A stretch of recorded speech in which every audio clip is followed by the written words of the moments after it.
Arratsaldeon, muy buenas tardes. Gracias por venir a otro jueves cultural del Colegio Profesional de Arquitectura de Álava. Hoy tenemos el gusto de contar con un equipo excepcional del universo cómic. Un equipo que ha creado el volumen que presentamos, el estremecedor y además bellísimo El cielo en la cabeza. Tal vez sea esto lo más inquietante y a la vez atractivo, cómo el horror puede adquirir un envoltorio estético tan hermoso. Pero bueno, ya hablaremos de esto luego. Decíamos que es un equipo profesional reconocido internacionalmente y cuyo currículum resulta abrumador. Así que espero que me perdonen pues, por la síntesis. El cielo en la cabeza cuenta como guionista con Antonio Altarriba, maño vitoriano, profesor de nuestro campus, creador y ensayista, Premio Nacional del Cómic y otros muchos galardones nacionales e internacionales, colaborador además con distintas editoriales y cabeceras. Recordamos el famoso título de otro de sus cómics, El arte de volar. Sergio García Sánchez, profesor de Universidad de Granada, es historietista e ilustrador, también Premio Nacional de Ilustración en este caso, además de recibir otros galardones en varios países. Ha expuesto en París, en Nueva York, en Frankfurt, y sus ilustraciones han aparecido en New Yorker, New York Times, El País y publicaciones del Grupo El Correo, entre otros. Lola Moral estudió Bellas Artes y es técnica superior en Artes Plásticas y Cerámica. Además es colorista y guionista con trabajos también para New Yorker, Babelia, Norma Editorial, ha expuesto en Washington, Cádiz y numerosas ciudades. Y nos acompaña también Idoia Moreno de la ONG Jambo Congo, inspiradora, documentalista y asesora del cielo en la cabeza. Jambo Congo es un colectivo de Vitoria dedicado a proyectos de ayuda al desarrollo integral de la ciudadanía de la República Democrática del Congo. Y para que todo sea absolutamente completo, contamos con la música de El Malik. Y el argumento del cielo en la cabeza, bueno, pues es la espantosa historia de un niño esclavo que trabaja en una mina, que pasa a niño soldado y que va madurando a medida que atraviesa África para llegar a Europa en una patera, un recorrido duro y turbador. Por cierto, señalar que hay aquí láminas de este cómic y que presentamos hoy y que además están a la venta a 45 euros, o sea que bueno, esto hay que decirlo también. Bueno, podemos empezar entonces con todo nuestro equipo y lo primero sería hablar con Idoia Moreno. Brevemente vamos a hacer unas intervenciones rápidas para luego ir avanzando más. Idoia, que eres un poco el germen o digamos la documentalista de esta historia.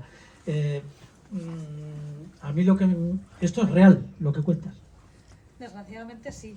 De hecho, a raíz de presentar el libro, Antonio me decía, ¿no?, que en todas las presentaciones la primera pregunta es ¿esto hasta qué punto es ficción, hasta qué punto es real?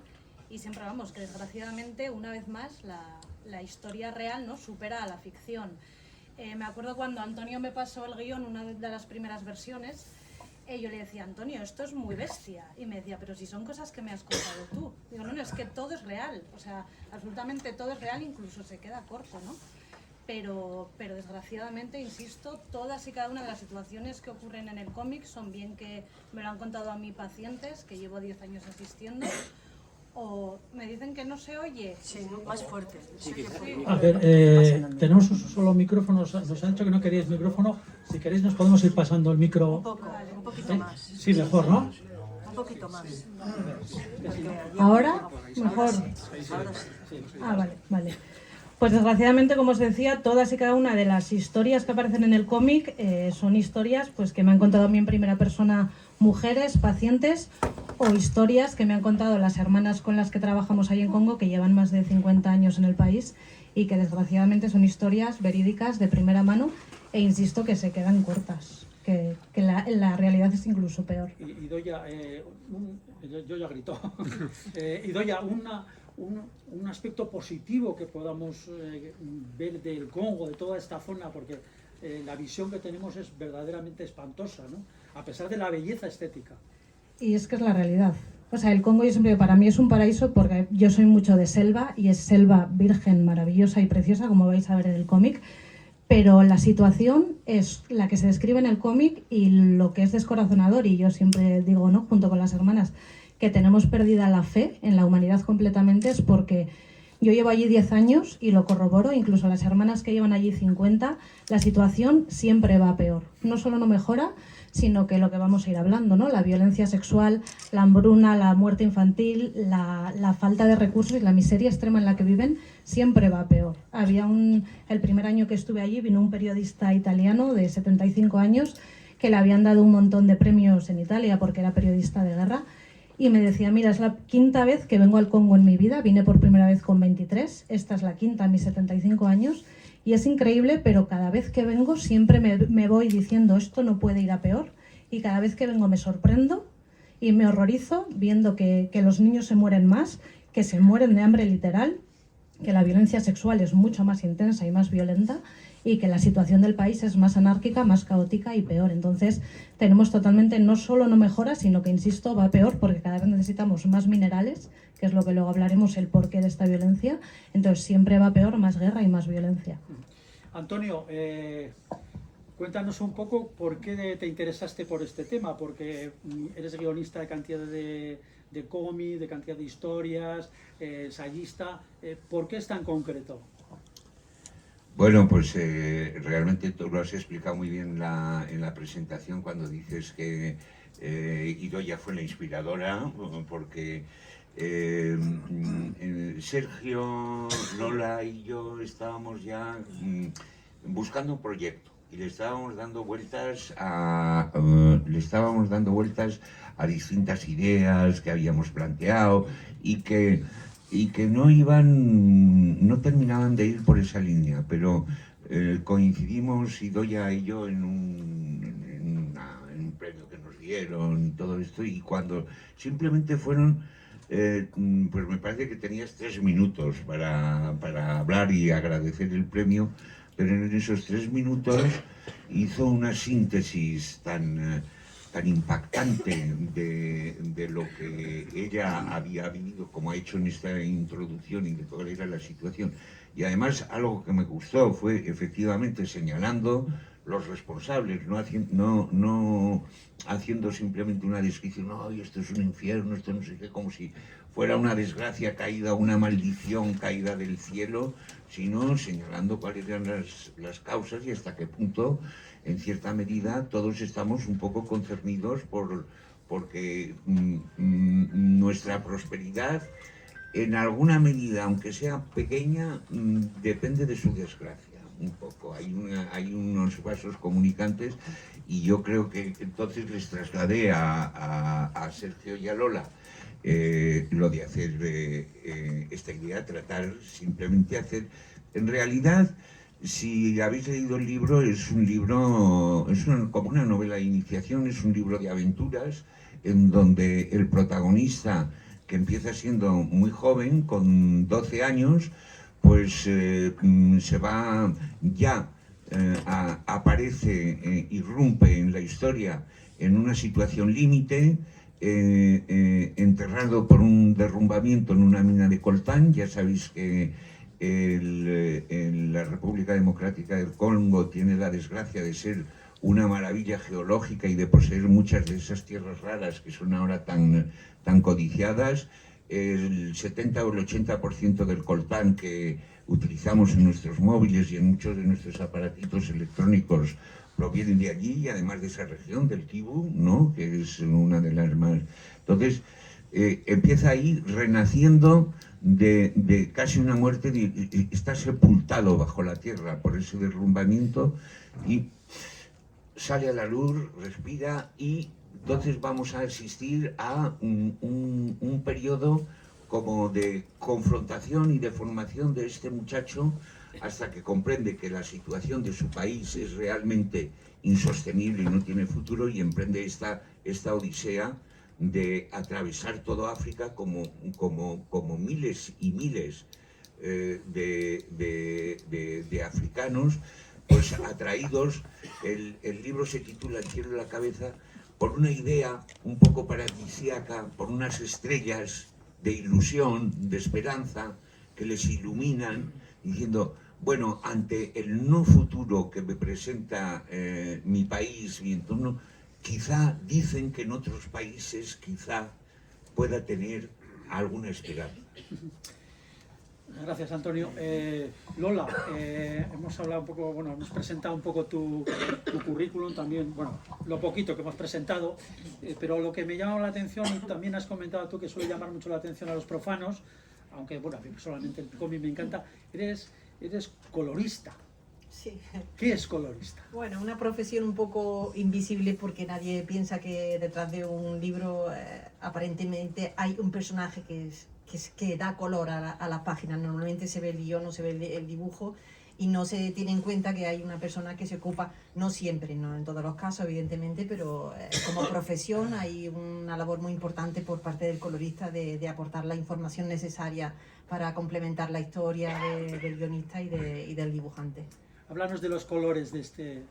Bueno, ¿Cuáles son los dominantes? ¿Por qué? Bueno, son justo los contrarios que quizás se deberían dar. Si me permites, huele a África el dibujo. Sí, bueno, son color de África, pero como digo yo, siempre están filtrados, ¿no? Porque no responden al imaginario que tenemos sobre el África colorida que habitualmente tenemos en mente, ¿no? Con los trajes, la indumentaria y los paisajes. Y están adaptados porque, siempre lo digo, pero es que teníamos un compromiso, tanto Sergio como yo, con el dibujo de llegar a... Teníamos un compromiso ético para poder aportar a la historia de Antonio esa belleza que contrarrestara la violencia o que hubiera un equilibrio entre la ética y la estética y pudiéramos llegar fácilmente a los lectores de una forma amable, aportando un color naturalista y un color... bello, ¿no? Aportar ese punto de belleza para que la persona que abre el libro pudiera introducirse más fácilmente y digiriera la historia de mayor facilidad. Sergio, ahora el dibujo, este estilo es un poco diferente a otras cosas que haces, estéticamente, ¿no? Sí, bueno, se basa básicamente a la hora de trabajar, siempre intento adaptarme al tema con el que trabajo. Y normalmente no suelo hacer así temas como muy serios, sino que es verdad que hemos trabajado en el mundo del cómic, sobre todo, con un público mucho más infantil. Y bueno, en este caso lo que he hecho es intentar que el dibujo se adapte a la forma de representación que están presentes en África. Si os dais cuenta, tiene mucho que ver con el dibujo egipcio. Recuerda un poco la escultura africana, ¿no? Sí, sobre todo el dibujo egipcio, una proyección frontal, trabajar con una línea base. Los personajes casi siempre están de perfil, hay muchísima geometría en la representación, tiene mucho que ver con la sencillez del trazo y sobre todo se ha usado muchísimas metáforas visuales, ¿no? Para intentar que, sobre todo en las escenas de violencia, que no son todas, porque hay historias de amor y hay historias de amistad y hay, como todo rito iniciático, tiene mucho recorrido, pero se ha trabajado mucho con composiciones de cómic que no siempre tienen que ver con el cómic, sino que beben, por ejemplo, de una composición de una portada de una revista o de cualquier otro tipo de ilustración mucho más conceptual. Y se han ido alternando esos dos lenguajes para crear o para conseguir narrar la historia como la queremos narrar nosotros. Por cierto, aclararnos un término, ahora parece que está muy de moda el término novela gráfica en vez de cómic, no sé, para darle más, empoderarlo más, no sé, ¿estáis de acuerdo con ese término o vale con cómic y nos entendemos? Bueno, y te veo, historieta, y banda dessinée, y banda diseñada. Historieta bueno, y tal. Sí, pero sí que es verdad que la novela gráfica, bueno, si tenemos que buscar algún tipo de diferenciación con respecto al lenguaje del cómic, normalmente tiene que ver con la temática que se suele tratar, que no es la que se suele tratar en el cómic habitualmente, el cómic, lo que conocemos como cómic tradicional, y también con un cierto metraje, o sea, un cierto número de páginas que no es el estandarizado, por ejemplo, del mercado franco-belga, que es 48 como 64, o el mercado norteamericano, que suele ser el tomo de grapas de 24. Entonces aquí no hay una tipología en cuanto al número de páginas fijos, sino que se adapta a aquello que el narrador desea hacer. Y luego hay muchísimo de introspección y de narración biográfica, autobiográfica o de autoficción, como es el caso, y yo creo que eso es lo que discrimina el concepto clásico que nosotros tenemos como cómic, o como TVO, y la novela gráfica. Pero nos podemos apañar con cómic. Bueno, pues como tú quieras, a mí me da igual. Sí, está bien, bueno, sí, cómic. Libro dibujado. No, en este caso sería más una bande dessinée, si nos ponemos a ajustar. Hemos hecho una coproducción entre Norma y de Noel y por lo tanto sí, respondería más al concepto por el formato también, el tamaño que tiene. No es cuestión podría dar una clase ahora sobre historia del cómic, pero sí que es verdad que el formato cómic tradicional se adaptaría más a lo que conocemos como comic book o comic strip, que tiene que ver más con el formato norteamericano, que es el tomo de grapa, que suele tener un tamaño menor, de, no sé, 21 por 19 probablemente, o incluso menor, y el tamaño de la tira cómica. Nosotros nos aproximamos mucho más al concepto franco-belga, que es lo que se conoce como bande dessinée. ¿Qué os ha parecido el argumento, el guión? ¿No os ha dado un poquito dibujar esas escenas, sobre todo cuando el protagonista, porque, bueno, el guión del cómic, la trama es la historia de un niño, pero bueno, pasa unas historias cuando es niño soldado, las pruebas de iniciación que le hacen, matar a toda su familia, en fin. Bueno, todo esto está ahí, no es que os hagamos spoilers ni nada, ¿no? Pero ¿cómo se enfrenta uno a eso sabiendo qué realidad? O sea, tanto en el color como en el dibujo, en el trazo, porque el guionista yo lo ha mascado antes, ¿no? Sí, pues muy malamente, claro, porque uno tiene que pensar que tiene que dibujar cosas muy horrorosas. Creo que ahora acaba de pasar hace un rato una imagen de una violación. ¿Hay niños en la sala? Bueno, son Una escenas violación con asesinato. Sí, son relaciones muy complicadas y por lo tanto lo que se intentaba era sugerir más que mostrar. O sea, el ejercicio, por mi parte como dibujante, ha consistido en hacer un ejercicio de sugerencia lo más sutil posible, dentro de todo lo sutil que puede ser lo que se cuenta en el cómic, claro. Y yo creo que efectivamente eso al final produce es casi muy efectivo, casi más efectivo.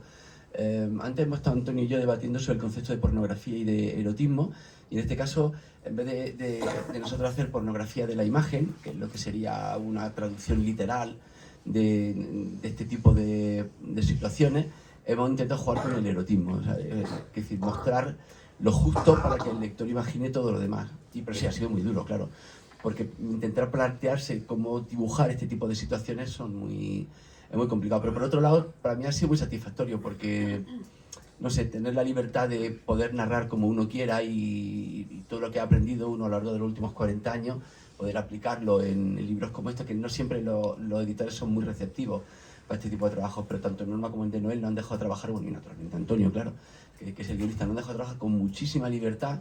Y entonces, no sé, a mí me apetecía muchísimo jugar con estas composiciones de páginas o con la microfragmentación de la página cuando era necesario. Y claro que ha sido duro porque la historia es muy dura. Lo que pasa es que yo creo que hay un momento en que uno tiene que tomar una decisión ética y formal, decir, es que hay que contar esto y hay que contarlo de la mejor manera posible. Y hemos intentado contarlo, pues eso, de la mejor manera posible. Antonio, contar con, precisamente, acababa de hablar Sergio de Norma, contar con una editorial de este nivel, hablando de cómic, es tremendo. Y además presentando esta historia, que además es real, que es durísima, es complicado esto, con una editorial de este calibre, vamos. Bueno, Qué preciosas imágenes tenemos ahí, ¿verdad? Sí, esta es una página Que se está ahogando en el mar, ¿no? Sí, pero fijaros lo que decía precisamente Sergio ahora en este momento de la pornografía, el erotismo, etcétera. Están ahogándose, están hundiéndose porque, como oímos muchas veces en las noticias, su patera se ha hundido. Pero fijaros que parece casi como no sabemos, es un estatus como intermedio, no sabemos si vuelan, si caen, si son ángeles que se elevan, si son cadáveres que se hunden, ¿no? Esta manera de tratarlo y de reflejarlo, lo que hace que al mismo tiempo sea una imagen de extraordinaria belleza, pero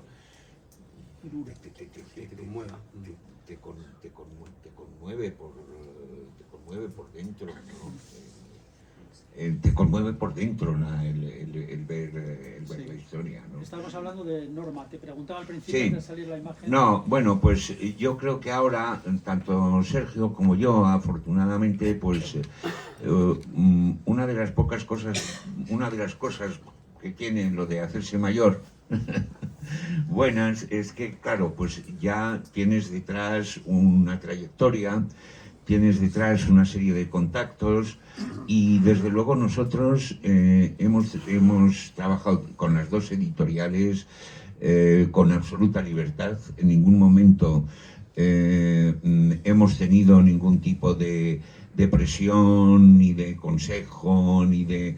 pues para, no, esto, aquí, quitar, poner, aliviar esto un poco. Yo creo que ellos también han participado de la importancia que tenía este libro para dar un testimonio con la fuerza con la que nosotros lo queríamos dar. Es más, con respecto a los editores, yo creo que en general podemos decir que estamos muy satisfechos por lo que ha sido su labor. Se han limitado a hacer su labor como editores, es decir, que nos han ido acompañando a lo largo del trabajo, luego han procurado, porque es un libro que para reproducir los colores, por ejemplo, de Lola, con todos sus matices y todo esto, pues es complicado, necesita un papel en que reproduzca bien. Es un libro también complicado de diseño, de composición de página. Hay veces que, si os habéis fijado, los márgenes se van a sangre, ¿no?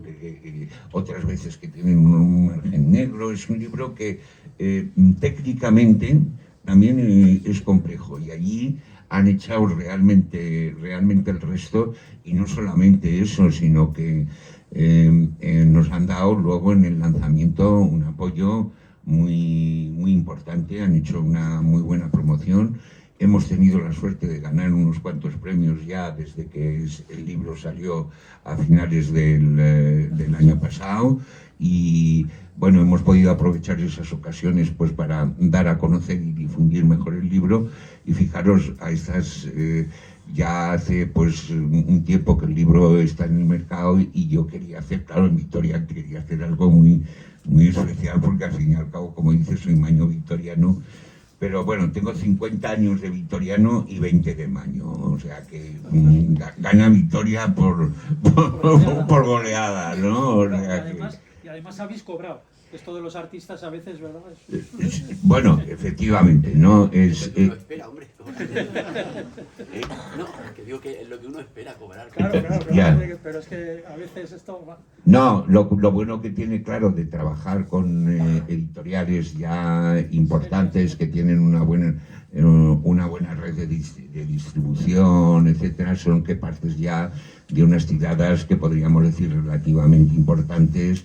Y entonces, pues sí, ya hace algún tiempo que cobramos por lo que... por el trabajo. Por el trabajo que hacemos. Tenemos ese capricho, sí. Son gente caprichosa. Queréis cobrar y sois muy caprichosos. Sí. Y Doya, ahí en el cómic, en toda esta historia, aparte de Congo, luego hay una gran trayectoria que pasa, que además la persona va madurando, el protagonista, pero va madurando a base de sufrimientos. Hay pequeños momentos casi digamos de paz, o de incluso de felicidad mínima, pero es todo un avanzar en el sufrimiento, no solamente en el Congo, luego ya toda esa trayectoria hasta la patera y luego hasta España. Pero bueno, esa otra parte de África igual es menos conocida, ¿no? El desierto, los traficantes que te llevan de un lado a otro, los que te van explotando a medida que avanzas por Libia y por otras... Sí, eso es. Yo siempre me gusta empezar agradeciéndoles lo que no está escrito por haber hecho esta obra, porque yo siempre digo, cuando vemos un africano o una africana aquí en Vitoria, en España, en Europa, ¿no? O sea, yo no veo esa persona, yo veo todo lo que el cómic cuenta. Yo veo desde lo que sucede en Congo, que ahora profundizaremos un poquito, y sobre todo, como dices, toda la travesía, porque los que vemos aquí son los afortunados o afortunadas que han llegado. Claro, no hay registros, ni nunca los va a haber, de los miles y millones de muertos que estamos teniendo en la fosa común, que es nuestro Mediterráneo. Cuando yo he trabajado en Lesbos, en los campos de refugiados, mucha gente cuando bajaban de la barca me decían, salimos 2 o 3 barcas y llegamos una. O sea, todos los datos que se barajan son orientativos. Antonio siempre cita, ¿no? Se estima que los muertos en el desierto son incluso parecidos a los que se están dando en el Mediterráneo. Entonces, si los que llegan aquí son los afortunados que han vivido estas historias, o sea... incluso además este libro, antes lo comentábamos, que es más necesario que nunca viendo la que nos viene. Después de este domingo yo tengo pánico hacia dónde estamos girando como sociedad. Entonces, es más necesario que nunca para que trabajemos la empatía, para que cuando vemos en nuestro medio un extranjero, me da igual africano, sirio, afgano, que seamos conscientes que pasan, ¿no?, por estas historias. Para mí, por ejemplo, un punto muy importante, y siempre les insisto que estoy muy agradecida, que el libro empieza con el tema de los niños soldados. Parece que es algo de película gore, pero nosotros en Ñambo Congo trabajamos con muchos de estos niños. Niños que como prueba tienen que matar a su familia. Eso es. Son niños que los secuestran desde los 5 o 6 años porque ya se consideran que pueden levantar un fusil y pueden ser soldados. Entonces, para que os hagáis una idea, la última vez estando yo ahí hace 2 años, nos llegó un hombre de una aldea de al lado, de donde trabajamos nosotros, que tenemos el hospital, diciendo que se habían llevado a los 40 niños que estaban jugando al fútbol en un terreno fuera de la aldea. Había llegado un convoy de uno de los grupos armados y se los habían llevado a todos los niños de la aldea.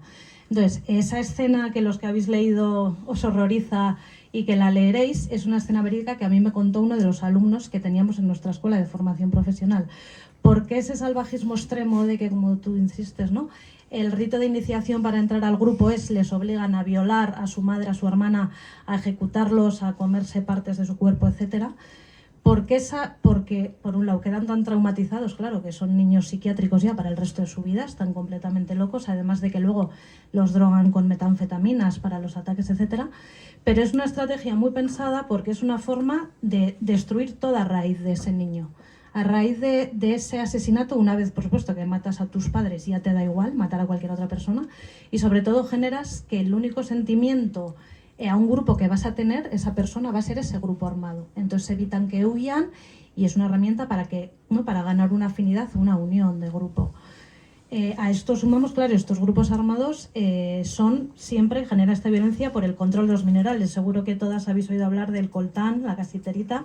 Pues como Antonio ha adelantado, el 80% de las reservas de minerales, no solo de coltán, sino de muchos minerales, las tenemos en Congo.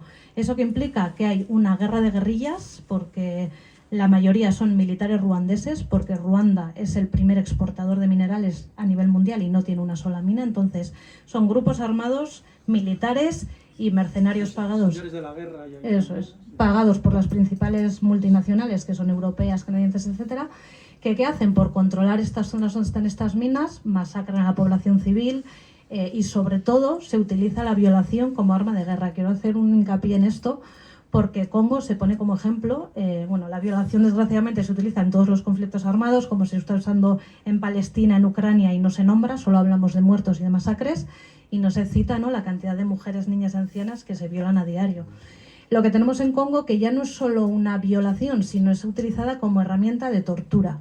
Hablamos de violaciones que cuando atacan una aldea, los 45 o 50 hombres que forman estos grupos armados secuestran a las mujeres y a las niñas, se las llevan a sus campamentos, las dejan una semana atada a un árbol y hacen con ellas absolutamente lo que quieren. Las violan los 50 hombres detrás de otra. Y ya no solo esto, sino que cuando terminan de violarlas, muchas veces les introducen por la vagina el fusil, una botella de plástico ardiendo, una botella de cristal rota, un palo, lo que sea, ¿no? Entonces, muchas, como podéis imaginar, mueren en el acto, desangradas, etcétera, y otras muchas pues quedan ya con traumas para toda su vida. Me ha habido mujeres pacientes que he atendido en Congo, porque soy enfermera, y me han dicho, ojalá me hubieran matado antes de hacerme lo que me hicieron, ¿no? Entonces, esta es una herramienta muy premeditada por todos estos grupos armados, porque estas violaciones y esta violencia sexual salvaje genera más miedo incluso que las matanzas. Entonces esto produce que las aldeas que están en esta zona donde están esos minerales huyan. Entonces hace que en Congo hay millones de población desplazada que vagan por el país con las pertenencias que tienen, que es un cubo de barro, o sea, de plástico, perdón, porque no tienen más, y que vayan vagando por el país. Esto hace que la población del Congo se muera literalmente de hambre, porque la situación del país es que la mitad de los niños se mueren antes de llegar a los 12 años, ¿no? Pues porque son esqueletos humanos rodeados de piel.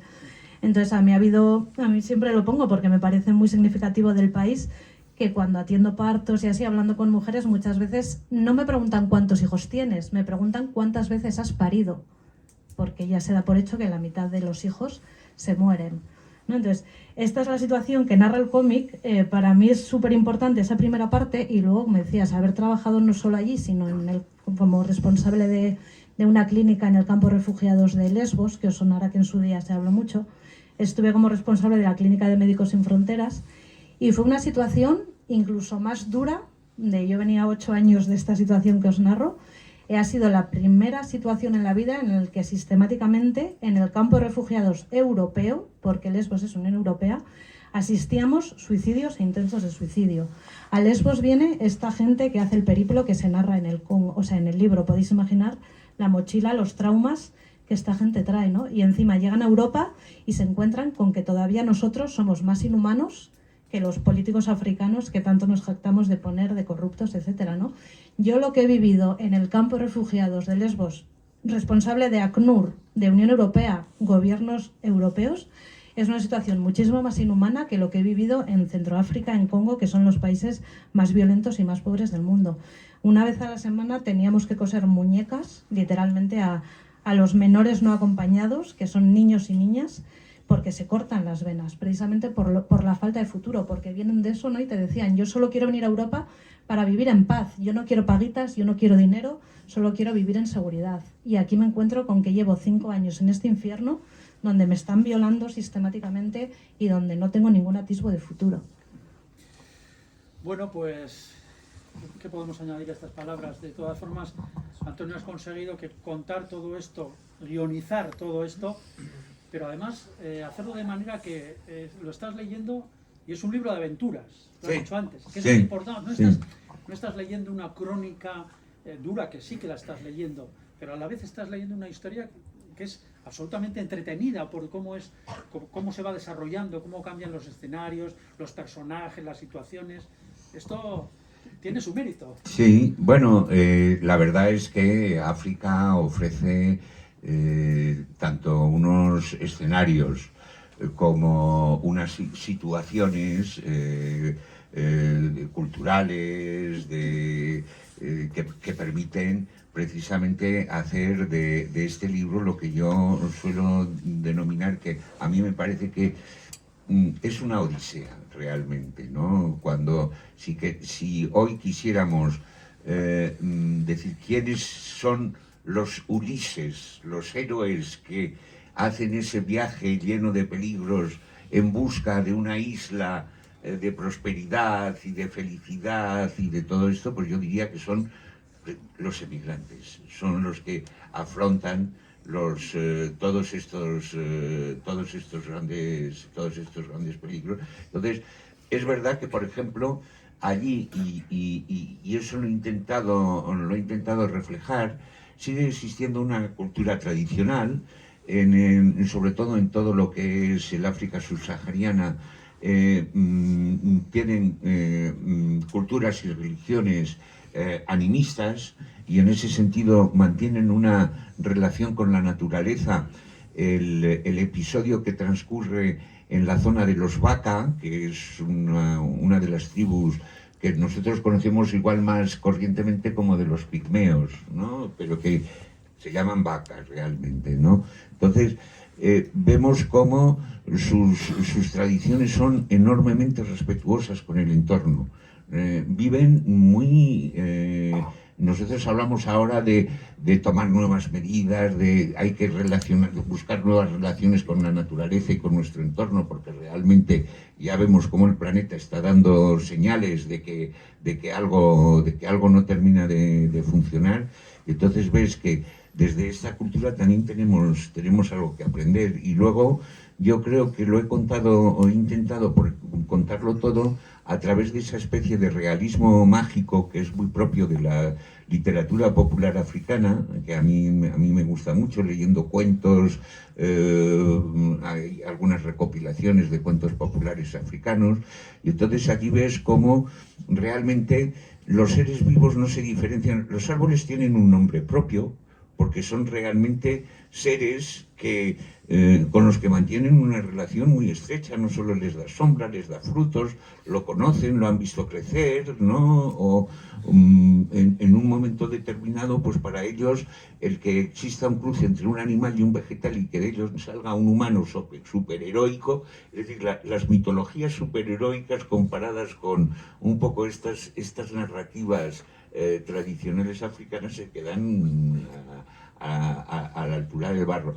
Y he querido demostrar también, siguen existiendo reyes, como Zafoa III, que aparece en el libro. Hay como en el África actual, hay más de 300 monarquías que no tienen un estatus, digamos, legal, administrativo, etcétera, pero que siguen funcionando, que siguen siendo respetadas por un grupo importante de personas de la aldea o del entorno, que siguen teniendo un poder de gestionar, de tomar decisiones cuando existen dificultades dentro del grupo.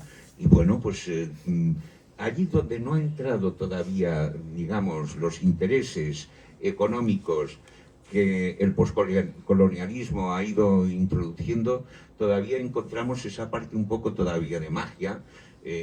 Y ya me contó la historia del Timbiliquiti, el Timbiliquiti, eso os lo puede contar, porque ella tuvo un encuentro con el Timbiliquiti, y es uno de los, podríamos decir, de los espíritus que en la zona donde ella trabaja suele aparecerse y que es muy respetado, incluso muy temido, ¿no? Sí, pues como decía Antonio, es una sociedad animista. La zona donde nosotros trabajamos es selva virgen. Para llegar a donde tenemos las escuelas y el hospital está a 400 kilómetros de la capital y no hay más que senderos por la selva, no se puede llegar en coche. Entonces llegamos en helicóptero pues de misión militar de Naciones Unidas que nos permiten llegar allí, ¿no? Y ellos creen en el Timbiliquiti, que es el nombre en suajili, es el señor del bosque. Claro, es algo muy hermético, es su deidad, pero es algo muy temido. Entonces, yo llevo 10 años allí y todavía no me queda claro lo que es, ¿no? En el sentido de hablas con las hermanas son europeas, son españolas, e incluso ellas creen en ello, siendo religiosas, ¿no? O sea, tiene tal poder. Lo que yo veo en la realidad que es, pues en cada aldea que vas atravesando por la selva hay una persona que es el Timbiliquiti, pero claro, tú no lo ves. El Timbiliquiti es una voz que escuchas en el bosque. Entonces, cuando vas con el coche que tenemos nosotras para movernos de un sitio a otro, de repente es una especie de alboca, se oye el sonido de un cuerno de vaca, entonces sabes que es el Timbiliquiti y tienes que parar. Las mujeres, por supuesto, no lo podemos ver, siempre hay que mirar hacia abajo, y en uno de los viajes pues nos apareció. Yo pasé muchísimo miedo porque son situaciones de tensión en las que no sabes lo que puede pasar. Es verdad que yendo con las hermanas con las que trabajamos somos la única entidad que hay ahí, no está ni Médicos Sin Fronteras por la peligrosidad de la zona, entonces es una eminencia y nos respetan pues porque saben que estamos allí construyendo hospitales y escuelas. Entonces, estando con ellas estaba tranquila, pero es una voz que sale y te puede pedir cigarrillos, te puede pedir alcohol, te puede pedir $1000 y si no se los das, la gente desaparece. O sea, es un tema serio, ¿no? Que tiene un punto místico. Perdón. Pero realmente ellos lo creen y lo sienten. Y de hecho, una vez yo pasé mucho miedo estando un día por la noche que estábamos en el hospital atendiendo un parto y la cara de la monja se desfiguró. Claro, se empezaron a oír muchos gritos y me decía, apaga la luz, viene el Timbiliquiti. Claro, yo le decía, ¿qué pasa? ¿Qué pasa? Y es pues que el Timbiliquiti son hombres que salen de la selva desnudos, pintados de blanco y vienen corriendo, gritando. Las mujeres tienen que meter a casa porque no lo pueden ver y habían venido a saldar un ajuste de cuentas con alguien. Luego al día siguiente alguien desapareció, apareció muerto, no me acuerdo bien qué pasó, y se volvieron a la selva. Entonces, creen en ellos. Se supone que también es una especie de repartidor de justicia. Cuando hay litigios entre vecinos, etcétera, el Timbiliquiti lo soluciona. Pero, por ejemplo, en este caso que nos pilló en medio de la selva, yo me cagué encima hablando claro porque no sabes qué puede pasar. Y el chofer que llevamos nosotros le habló algo en su lengua materna y con las mismas nos dejaron pasar. Y a los 10 minutos que íbamos en silencio le dijo la monja, ¿qué le has dicho? Y le dijo, les he dicho, ¿conocéis el hospital, las escuelas y esta carretera? Pues estas son las hermanas que la están arreglando. Y con las mismas nos dejaron pasar. Pero, por ejemplo, una semana antes había desaparecido un comerciante de whiskies que le habían pedido una caja de whisky, se negó a dárselas y lo mataron. Entonces, sí, como os digo, las hermanas, incluso llevando allí 50 años, son entes que incluso ellas lo tratan con mucho respeto y son europeas y tienen nuestra mentalidad, ¿no? Que no llegas a comprender lo que supone el Timbiliquiti realmente. Lola, Hablamos ahora de color, que es lo tuyo, si te parece. ¿Qué colores has utilizado más? ¿Nos puedes contar en las diferentes etapas de esta apasionante historia, esta aventura tremenda, pero a la vez bellísima en color también? Sí, bueno, yo quería decir que el color ejerce un poder muy importante psicológico en nosotros, ¿no? Es un transmisor de emociones y para mí era un reto muy importante. Perdona, ¿qué vas a contar? Que estás en un colegio de arquitectos y Sí. arquitectas, el color para ellos también es importantísimo, ¿no? Cuando empezamos con el proyecto era un reto muy importante porque lo más importante era llegar, como he dicho antes, al lector, ¿no? Que esta historia, que es tan cruda, tuviera el mayor recorrido posible. Uno tiene como profesional tiene una paleta personal, ¿no? Pero yo he tratado también de adaptar esa paleta que es personal, a adaptarla a todo el recorrido y a todos los capítulos y a todos los paisajes por los que pasa el personaje y saber conectar con las emociones, ¿no? Porque al fin y al cabo el color es un lenguaje, es un transmisor de información y en principio, por ejemplo, podría haber usado rojos muy fuertes porque siempre se asocian a la violencia o podría haber usado colores muy estridentes para reflejar toda esa violencia. Sin embargo, los colores son mucho más naturalistas, son mucho más, digamos, bellos, tranquilos, ¿no? Los tierras, los verdes pálidos, pues podrían ser colores que nos inducen siempre a estados más pacíficos, ¿no? No he usado el rojo, por ejemplo, con la sangre llegamos a un acuerdo sangre Sergio y yo, y no he usado el negro. El negro suple al rojo, o sea, las manchas de sangre se suplen con manchas de negro, y yo creo que eso aporta pues una información que está pero no está, o sea, no está, tú no te das cuenta visualmente, igual cuando te enfrentas al libro no te das cuenta que no existe, pero te está contando algo, ¿no? De una forma indirecta te está contando que... Si tienes que volver a mirar, claro, porque ves hay una mancha que es que él le ha pegado un tiro. claro, pero no es necesario tampoco estar cuchillada, ¿no? salpicando todas las páginas de un color tan agresivo, ¿no? Porque no nos interesa tampoco tener esa, no sé, mostrar esa faz tan agresiva. Lo que queríamos era precisamente hacer un producto agradable para que el lector de una forma inconsciente entrara dentro y lograra... ¿Qué colores tenemos ahí, por ejemplo? Sí. ¿No? ¿Qué variados? Sí, es que bueno, eso también era un reto porque lo hemos dicho siempre, pero realmente cómo dibujar un paisaje que es muy igual, ¿no? Muy monótono, porque en tierra son minas, son una... Sí, entonces pues ahí juegas con los azules, los que no existe, evidentemente no hay... Pero es una forma de darle más importancia. Si pones colores más fríos entre los colores tierra, pues lo que hace es resaltar los colores tierra y hacer ese contraste, ¿no? O en las selvas, por ejemplo, cómo colorea una selva que aparentemente todo es verde, no hay tampoco son colores intensos, en sombra. Y sin embargo, pues usando, pues ya veis toda la paleta de ocre, la paleta de verde. Por eso decía antes que sí, son colores de África, pero sí y no. Son unos colores filtrados que nos deben recordar a África, pero que realmente, si tú analizas a lo mejor una fotografía real de África, pues son colores mucho más esmeralda, mucho más fuertes, más intensos. Pero de esta forma apoya la narración, los personajes están como en medio de los colores, casi no se ven, porque lo que queríamos reflejar es que la selva es como te engulle, ¿no? Es como... Sí. Otro reto, ¿no? Con la Sí.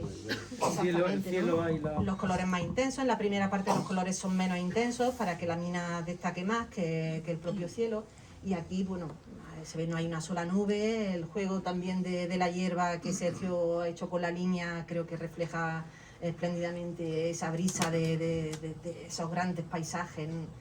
Y... ¿Cómo cuántos colores habrás utilizado aproximadamente? Bueno, eso no... Eso es vicio de periodista, queremos un dato. Siempre nos pasa. Sí, bueno, yo es que siempre lo digo, pero es que yo realmente como no soy, o sea, no soy del gremio del cómic, o sea, soy más artista plástica, pues entonces utilizo el color de una forma más tradicional, adaptada al cómic, pero realmente lo utilizo como si fuera una acuarela. Entonces hago mis paletas de color de la misma forma que podría mezclar mis colores en una paleta de porcelana y luego lo aplico. Que también Entonces, haces escultura. Sí. Vamos, haces Sí, cerámica, ¿no? Sí. Artística. sí. Blanco y negro. Me quedé del color ya un poco y entonces uso la porcelana blanca y negra. Pero sí, yo creo que como hemos dicho antes, que el color te ayuda a entender mejor las cosas cuando tiene este carácter, ¿no? Porque en el cómic se puede usar de forma decorativa o se puede usar de forma... Sí, con textura. con textura, pero en este caso sí que queríamos que el color tuviera un papel importante porque teníamos que transmitir un mensaje muy importante y yo creo que era fundamental que las páginas tuvieran... Y un color, un reto, un color favorito de todo el cómic. No sé, eso es muy complicado. Yo creo que en el fondo somos como esos programas que hay que te hacen un desglose de todos los colores y te salen como unos cuadraditos de... Yo creo que todos somos en el fondo, tenemos una paleta personal muy característica, pero no sé, yo creo que no es imposible, ¿no? Sergio, normalmente los dibujantes suelen aportar el color ellos mismos. El trabajar con una persona dedicada al color es como pues digamos un privilegio extra, ¿no? Es como un salvavidas, porque yo soy muy malo con el color. No. Sí, soy malo. O sea, a ver, yo como dibujante soy capaz de dar muy buenas texturas. Puedo trabajar con lápices digitales, lápices tradicionales, con acuarela, con acrílico, ¿no? ¿No tendrás ahí alguno de los dibujos que no sean del cómic? ¿Cómo? ¿Algún dibujo que no sea del Sí, cómic? ahí tendrás. El Yorker o algo así. Sí. Si puedes colocar alguno. Sí, para que veamos un poco también lo distinto que es. Aunque, bueno, Esto es de este París, me por parece ejemplo. bastante. Esto es lo que vamos a inaugurar mañana en París. Es del metro de París. En el metro de París vais a inaugurar. Sí, Por las esto es Olimpiadas. para las Olimpiadas, para la estación del Juego Olímpico, sí. Pues esto pertenece. O por ejemplo... ¿Cuál? Ah, sí. Pero esto es color de lora también. Esta es una pieza que hicimos para Juan March y el reto era trabajar con el edificio. Había que dibujar el edificio y la actividad que ocurría dentro del edificio. Ya que estamos en el Colegio de Arquitectos, pues igual Muy bien bien. traído, muy bien Eso. traído. Y bueno, pues se trataba de, claro, que el lector pudiera identificar las zonas cristaladas, las zonas con mampostería y luego pues todo lo que ocurre dentro del interior de ese edificio, que es importante. Sí. O por ejemplo, más de arquitectura... es que no tengo la gafa de cerca. Bueno, tus cuentos también son preciosos, ¿no? Sí, lo que pasa es que aquí trabajo en blanco y negro. Sí, O sea, cuando hago esto no es color, entonces pues aquí se trabaja con el blanco y negro y ahí sí se me da muy bien. Lo que son trabajar con matices, con degradado, buscar textura y me gusta mucho representar edificios. Nueva York está muy enamorado de vosotros, ¿no? Bueno, sí, hemos hecho alguna portada para New Yorker también, sí. Aquí hay alguna. Sí. Y de hecho casi siempre dibujamos edificios de forma directa o indirecta. Esto, por ejemplo, es una pieza que está basada en la Juilliard School, que es un trabajo que se hizo el año pasado por parte de un arquitecto que no recuerdo cómo se llama ahora.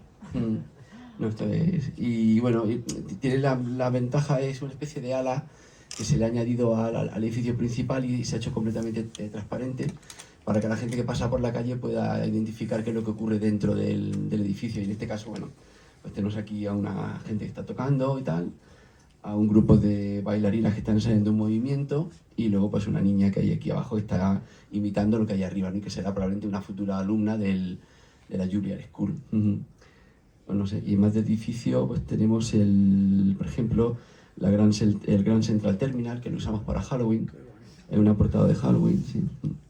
Nada, yo trabajo siempre con un punto de vista como muy frontal y con abatimientos de plano. Y mira, y de arquitectura hice una pieza para el Museo Thyssen, que es una versión de la casa colgada. No, mira, a ver.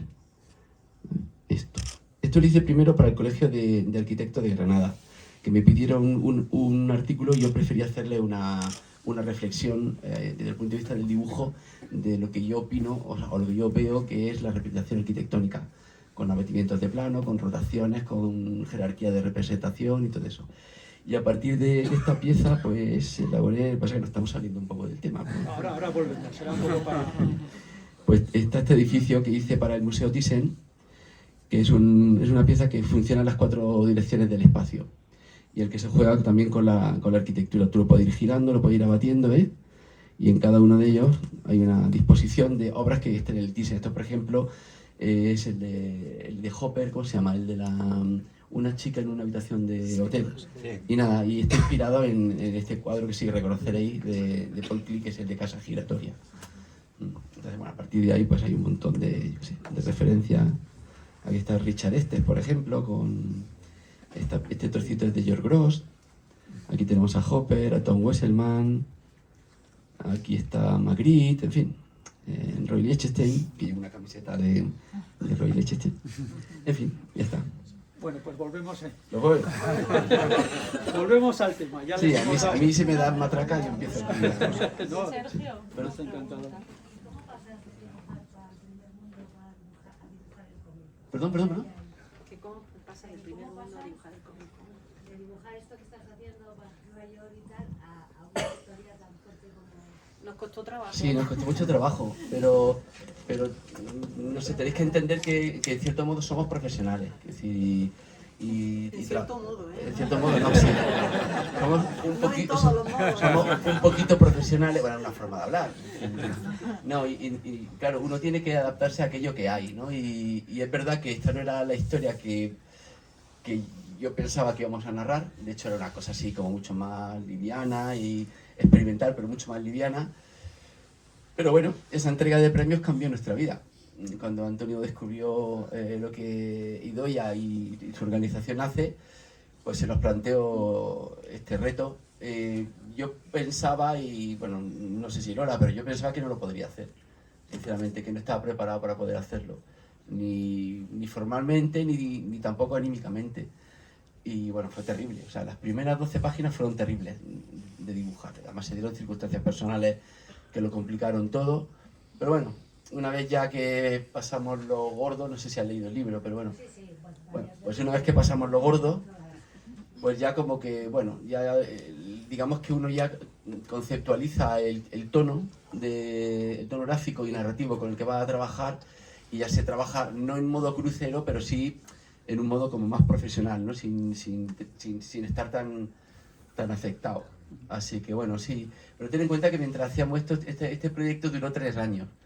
Y lo fuimos alternando con otras muchísimas cosas. Es decir, gran parte de las portadas de New Yorker se hicieron mientras dibujamos esto. Incluso esto coincidió también en cierto modo con la producción de un libro para niños que se va a publicar ahora en noviembre aquí en España. Y no sé cómo volver a donde estábamos. Aquí. Eso es. Y por ejemplo, se daba la casualidad que en una cierta parte de la producción pues teníamos que terminar ese otro libro, y estamos dibujando literalmente para niños por la mañana y dibujando esto por la tarde.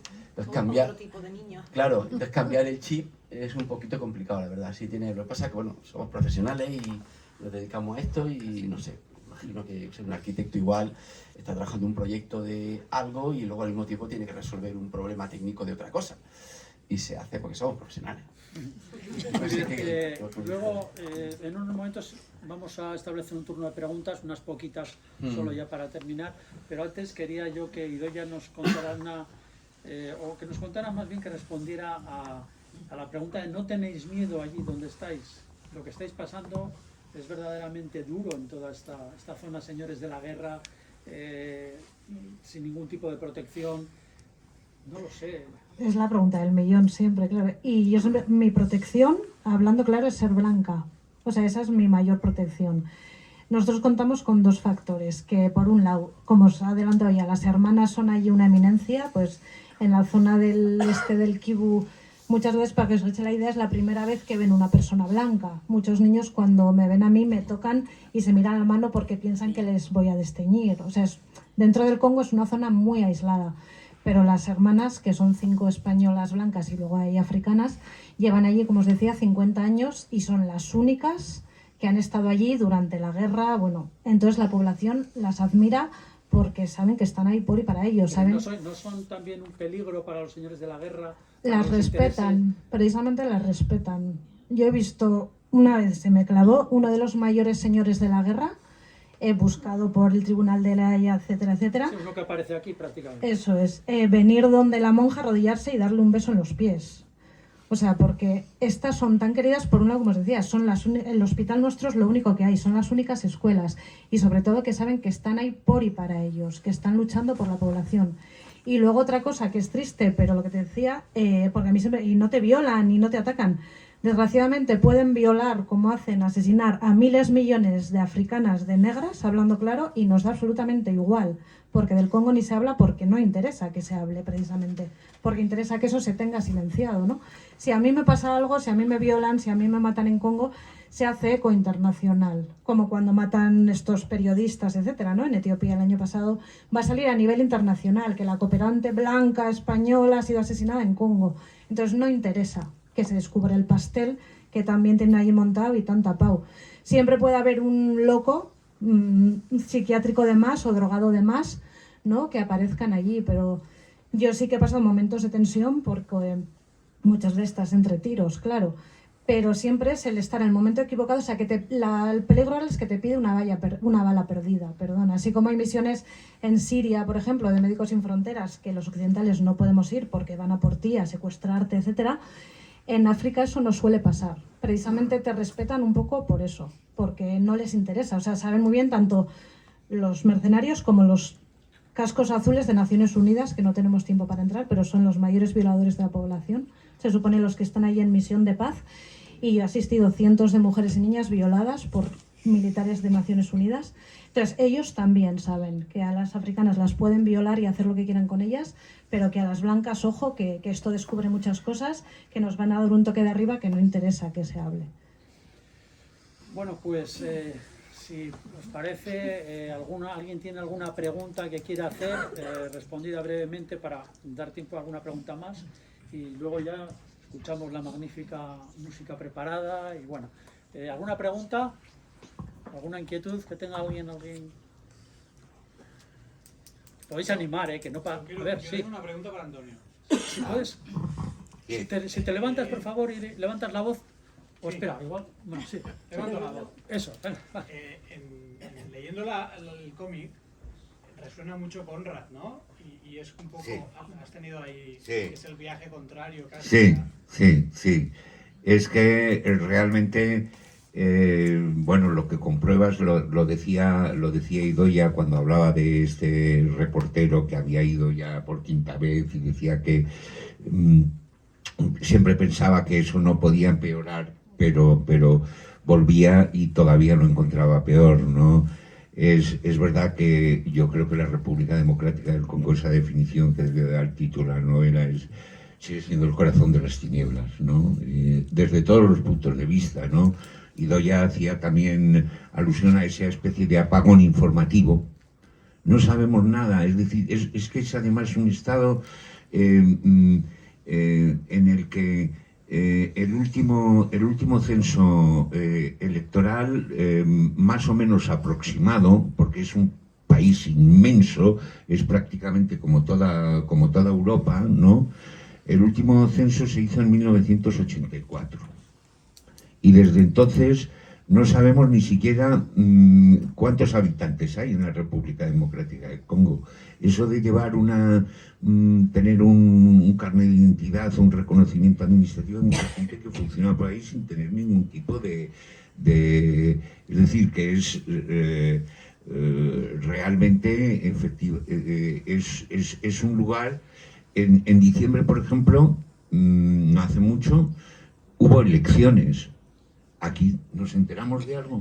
Bueno, supimos que después de que hubiera muchas protestas, porque pues como siempre o por lo menos desde hace muchísimos años estaban manipuladas y los resultados pues ya se veían a venir, es el mismo clan el que sigue gobernando en Kinshasa, que es el clan de Kabila, básicamente, y su entorno próximo, ¿no? Y que son los que se benefician de este tráfico ilegal de minerales y de esa situación de disgregación, de Estado fallido, de violencia soterrada. No se sabe, por ejemplo, pues desde 1960, que fue la fecha de su independencia de Bélgica, que también tuvieron una colonización especialmente violenta, porque los belgas,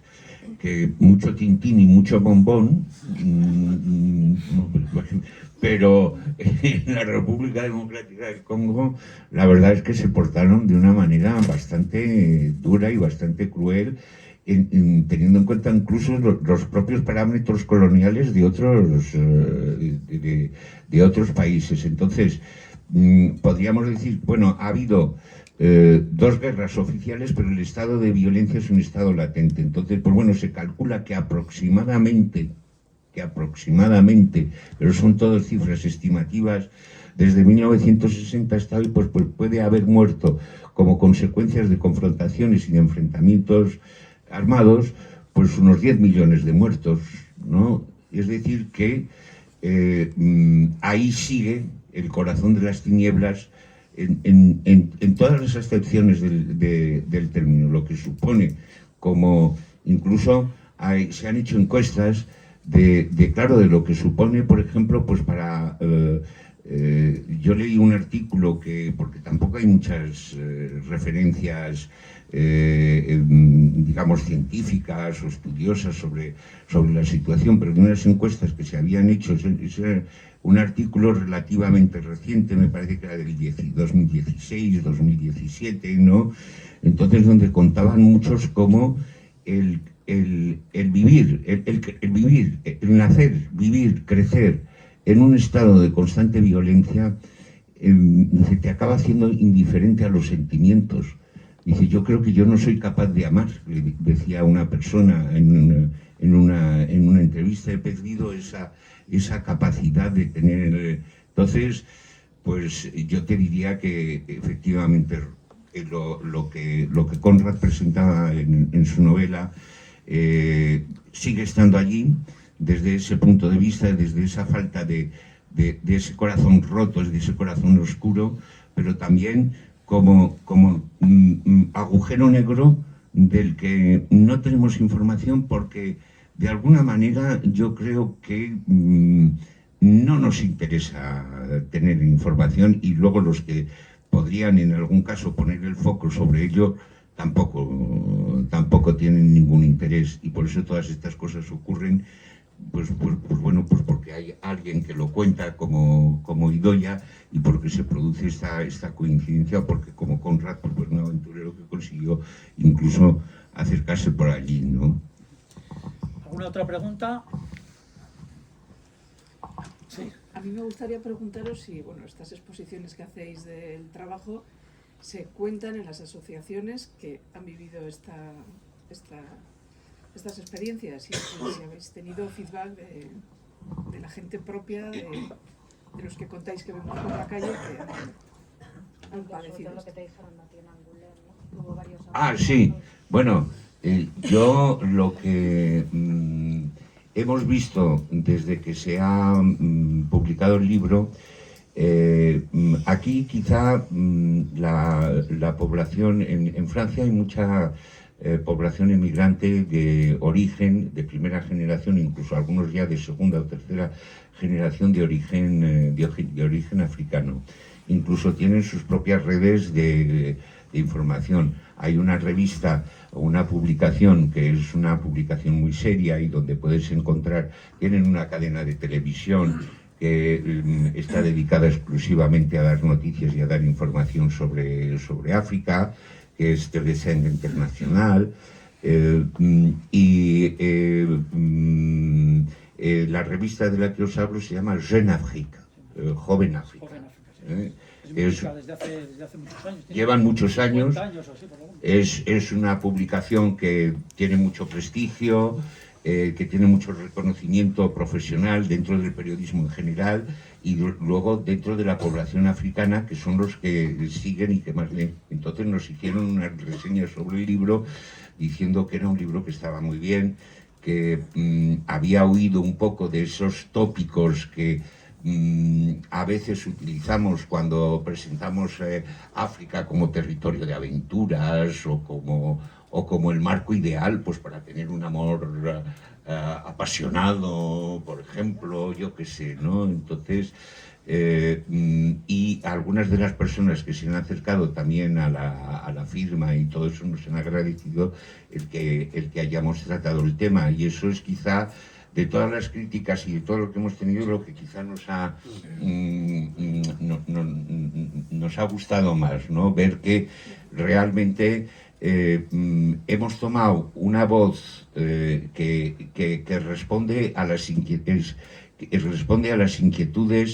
de los que conocen, de los que provienen de allí, de los que tienen una realidad. Yo recuerdo, por ejemplo, nos hicieron me parece que vosotros no estabais, pero una entrevista que nos hicieron en una radio francesa, para poner un poco el contrapunto, pues conectaron por teléfono con un congoleño, que ese sí que había tenido más suerte que el protagonista del libro, y había llegado hasta París y había montado un restaurante de comida típica congoleña. Y bueno, pues no le iba mal, pero al mismo tiempo, claro, decía que, claro, de donde venía, pues lo nuestro respondía perfectamente a ellos. ¿Sí?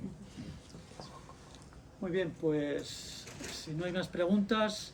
Oye, perdona, sí. Yo un momento lo quisiera, aunque solo sea un momento, agradeceros a todos vosotros, por supuesto, vuestra presencia, agradecer al Colegio de Arquitectos que nos ha montado esta exposición y todo este dispositivo y todo esto, y luego quiero tener también unas palabras de recuerdo para Roberto Ercilla, sí.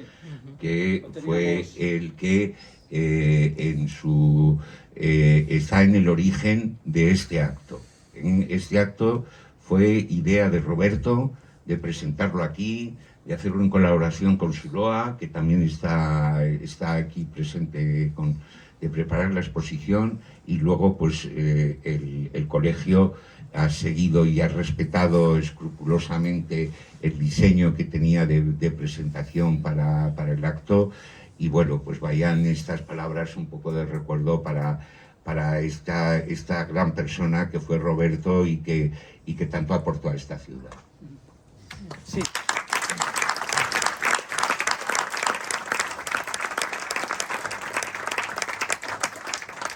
Pues sí, vaya este aplauso para Roberto Ercilla, que como saben falleció hace unos poquitos meses, que había organizado esto, además de otras más cosas, como vocal de cultura del colegio.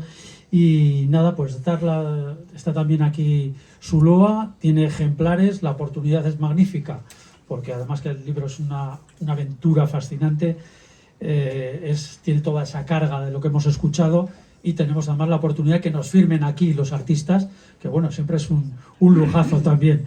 Así que Antonio, Sergio, Idoia y Lola, muchísimas gracias por haber estado con nosotros. Y ahora, pues aparte de las firmas, tenemos la magnífica música del Malik, y además hasta un vinillo que creo que nos vamos a poder tomar. Así que a todos muchísimas gracias y un aplauso.